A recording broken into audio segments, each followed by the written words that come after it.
Hey everyone, welcome back to Off the Record.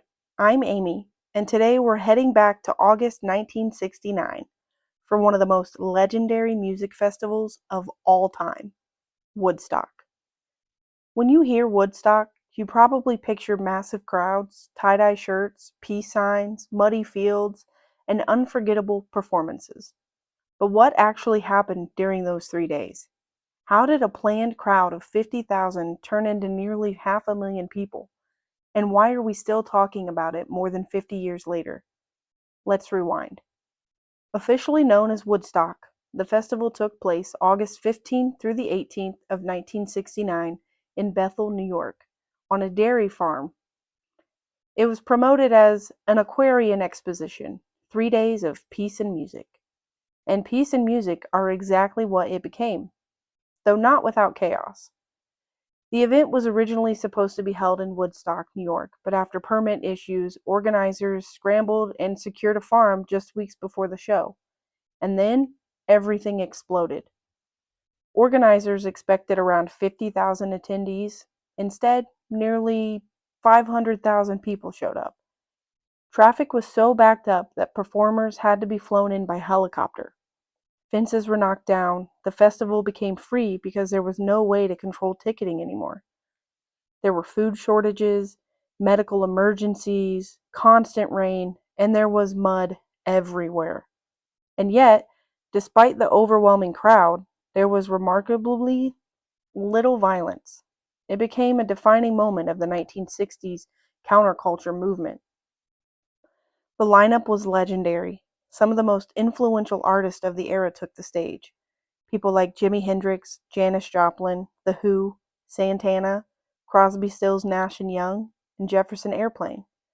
But the performance that became the defining image of Woodstock was Jimi Hendrix closing out the festival with his electrifying, distorted version of the Star-Spangled Banner on Monday morning, after most of the crowd had already left. It wasn't just a performance, it was a statement. Woodstock wasn't just a concert, it was a cultural symbol. It represented anti-war sentiment during the Vietnam War, the height of the hippie movement, youth rebellion, community over consumerism, music as a form of protest. Just 4 months later, the optimism of Woodstock was sharply contrasted by the violence at the Altamont Free Concert. Many historians say Woodstock marked the symbolic high point of the 1960s idealism before things began to shift. In 1970, a documentary titled Woodstock was released. It won an Academy Award and helped cement the festival's mythic status. If you weren't there, the film made you feel like you were. Here's 3 little fun facts for you. A Woodstock ticket cost $18 in advance. That's about $150 in today's money. Led Zeppelin famously turned down playing Woodstock because their manager, Peter Grant, did not want the band to be, quote unquote, lost in the mix among numerous other acts. Way to go, Peter. According to reports, there were 2 babies reportedly born at Woodstock. Could you imagine listening to Janis Joplin perform live and the lady next to you is just delivering a baby? You definitely don't see that every day. Woodstock has become more than an event. It's a metaphor. When people say, it was like Woodstock, they mean it was massive, chaotic, idealistic, unifying, historic.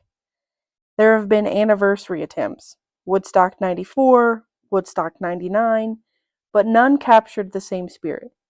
The original happened at a very specific cultural moment. Right place, right time, right generation.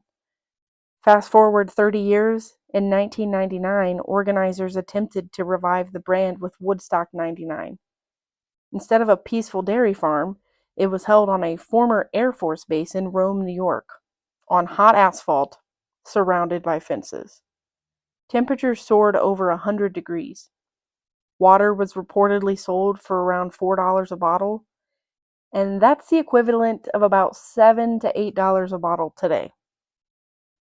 Sanitation quickly deteriorated, toilets overflowed, trash piled up, tensions built. The lineup reflected late 90s aggression and angst, like Korn, Limp Bizkit, Red Hot Chili Peppers, Kid Rock. As the weekend progressed, reports of violence, looting, vandalism, and multiple sexual assaults surfaced. On the final night, fires broke out during the Red Hot Chili Peppers set. Parts of the venue were destroyed, ATMs were ripped open, vendor booths were set on fire. What was meant to be a celebration turned into chaos. Woodstock 69 became mythologized as a peaceful gathering of unity during turbulent times. Woodstock 99 became symbolic of corporate greed, poor planning, unsafe conditions, and a volatile crowd environment. Some critics say the 1999 festival exposed how much culture had shifted from idealism to commercialism. Where 1969 felt communal and accidental, 1999 felt controlled and monetized. One was muddy but hopeful, the other was hot, frustrated, and combustible. So here's the question. Was Woodstock 69 truly a once-in-a-generation lightning-in-a-bottle moment that could never be recreated? Or was Woodstock 99 doomed from the start because it tried to package and sell something that was never meant to be commercialized? Let me know what you think. If you could time travel to any music event in history, would Woodstock be your pick? Let me know your thoughts, and don't forget to follow, rate, and share the podcast. Peace, love, and music. And maybe bring your own water bottle? I'll be back soon with another episode. Until then, keep listening closely.